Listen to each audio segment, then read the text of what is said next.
पाकिस्तान में नई सियासी जंग शुरू। इमरान की पार्टी पीटीआई पर बैन की तैयारी है।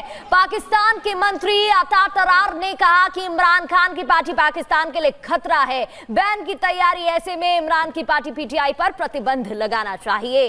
शहबाज के मंत्री ने इमरान की पार्टी पर विदेशों से फंडिंग करने और सेना के खिलाफ साजिश रचने, पाकिस्तान में हिंसा करने और पाकिस्तान को अस्थिर करने में विदेशों से मदद का आरोप तक लगा दिया है। तो गद्दारी का इल्जाम इमरान के खिलाफ बैन की बात कही जा रही है। पीटीआई को बैन करने, प्रतिबंध लगाने की बात कही जा रही है। नई सियासी जंग देखने को मिल रही है।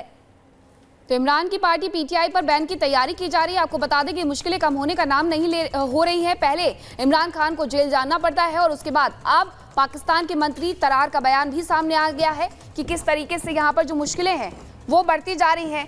पाकिस्तान के सूचना मंत्री ने बड़ा ऐलान करके ये साफ कर दिया है कि आने वाले वक्त में भी इमरान खान के और उनकी पार्टी की मुश्किलें इसी तरीके से बरकरार रहने वाली है।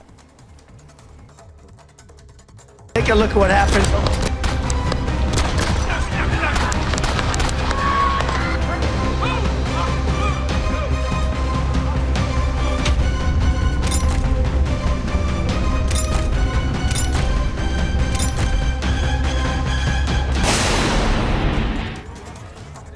और अब बात कर लेते हैं अमेरिका के राष्ट्रपति चुनाव में उम्मीदवार डोनाल्ड ट्रंप की, जिन्हें भरी चुनावी सभा में गोली मारी गई। उनके कान के पास से गोली छू करके उन्हें निकल गई। लेकिन अब बड़े खुलासे हो रहे हैं। हमलावर के स्थान से ऐसे सामान बरामद किए गए हैं जो साफ ये कह रहे हैं कि इसकी जड़ें बेहद गहरी हैं। कौन था वो साजिशकर्ता जिसने इतनी बड़ी साजिश रच दी, इस रिपोर्ट में आपको दिखाएंगे।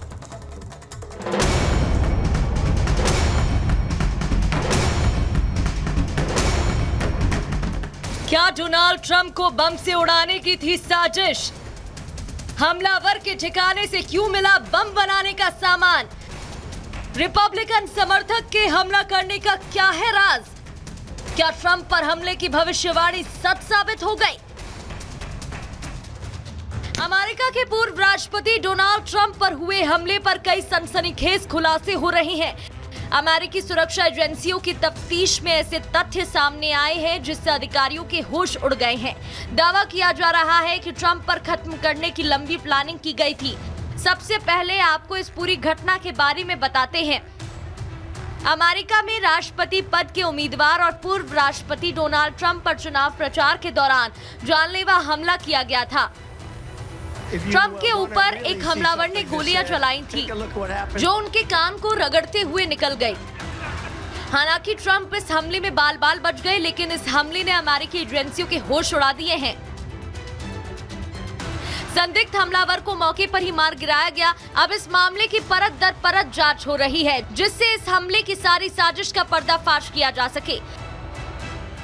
सूत्रों का दावा है कि मामले की जांच कर रहे अफसरों को कुछ ऐसे फैक्ट्स का पता चला है जिससे हमले के पीछे बड़ी साजिश और तैयारी की आशंका मजबूत हो रही है। हमलावर थॉमस मैथ्यू के ठिकानों से बम बनाने का सामान मिला। संदिग्ध की गाड़ी और घर की तलाशी में बम का सामान जब्त हुआ।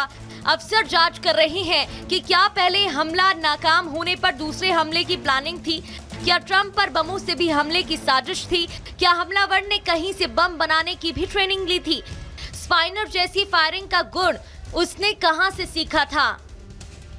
ट्रंप पर गोली चलाने वाले संदिग्ध थॉमस मैथ्यू क्रूक्स के बारे में भी कई चौंकाने वाले खुलासे हुए हैं। दरअसल मैथ्यू और ट्रंप एक ही पार्टी से जुड़े हुए हैं। अब उसने अपनी ही पार्टी के नेता पर हमला क्यों किया, इसे लेकर सवाल खड़े हो रहे हैं। जांच में सामने आया कि संदिग्ध थॉमस मैथ्यू रिपब्लिकन पार्टी का समर्थक था। उसने खुद को रिपब्लिकन वोटर के रूप में रजिस्टर कराया था। ट्रंप भी रिपब्लिकन पार्टी से ही राष्ट्रपति पद के उम्मीदवार हैं। मैथ्यू की उम्र सिर्फ 20 साल थी और वो इसी साल नवंबर में पहली बार मतदान करता। ट्रंप की रैली वाली जगह से 56 किलोमीटर दूर था थॉमस मैथ्यू का घर। अपनी ही पार्टी के उम्मीदवार पर हमला करने की पीछे के मकसद की जांच हो रही है।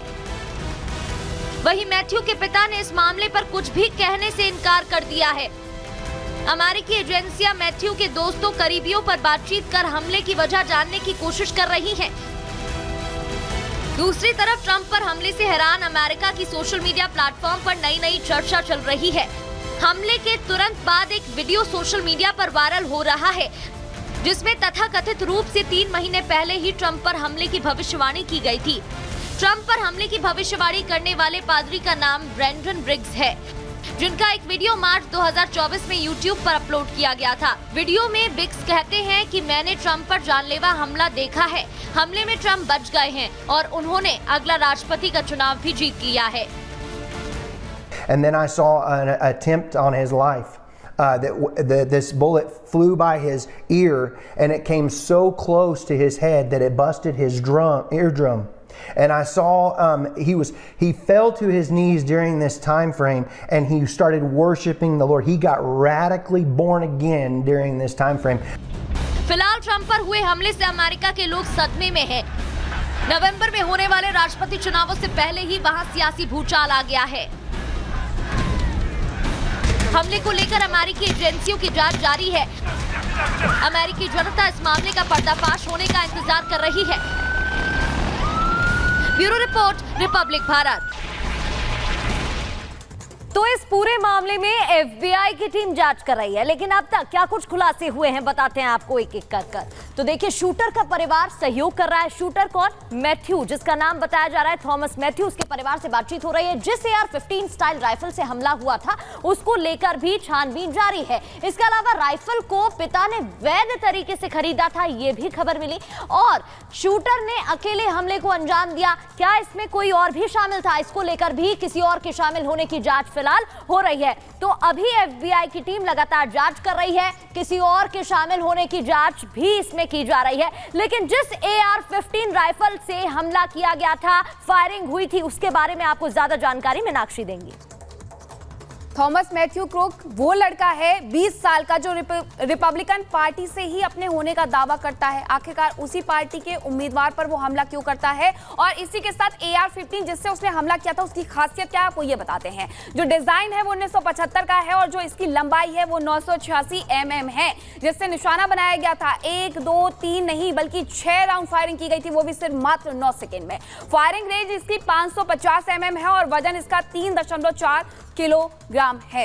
ये AR-15 के बारे में हम आपको बता रहे हैं। मैन्युफैक्चरिंग इसकी आर्मलाइट कंपनी के द्वारा की जाती है। तो ये बड़ी जानकारी है कि किस तरीके से इस बंदूक का सहारा लिया गया था डोनाल्ड ट्रंप को निशाना बनाने के लिए। बिल्कुल, लेकिन अब इस पूरे हमले के बाद, इस पूरी घटना के बाद अब सवाल खड़े हो रहे हैं कि आखिर पूर्व राष्ट्रपति की सुरक्षा का जिम्मेदार कौन है।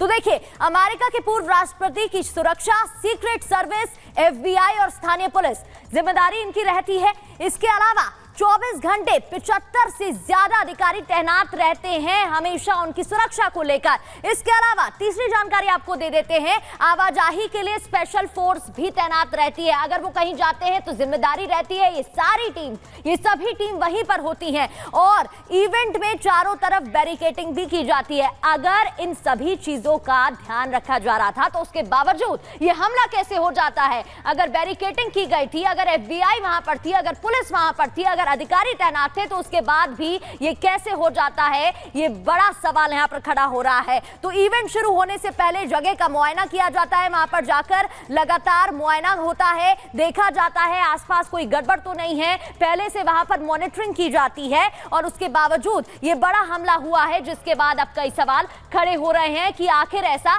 कैसे हुआ। और चलिए अब बड़ी खबर आपको बताते हैं, राजस्थान से आ रही है, जहां जनसंख्या नियंत्रण बीजेपी विधायक बाल मुकुंद ने ये मांग उठाई है। उनका कहना है कि जिस तरीके से जनसंख्या बढ़ रही है उस हिसाब से जनसंख्या नियंत्रण कानून लागू होना चाहिए। हालांकि सरकार के पास अभी तक ऐसा कोई प्रस्ताव नहीं है। पर्टिकुलर एक समाज तो है जो 4 बेगम और 36 बच्चा इस देश में रखता है। ऐसे अनगिनत है हमारे पास में मामले। इस सदन के अंदर भी, विधानसभा सदन के अंदर भी ऐसे व्यक्ति हैं जो 3-3, 4-4 पत्नियां रखे हुए हैं। और एक वर्ग के लिए कानून है कि भाई वो वर्ग तो कानून नहीं भी है तो भी उसका पालन करता है। बहुसंख्यक समाज से पालन करता है कि मैं, मेरी पत्नी, एक बच्चा, ज्यादा से ज्यादा 2 बच्चा।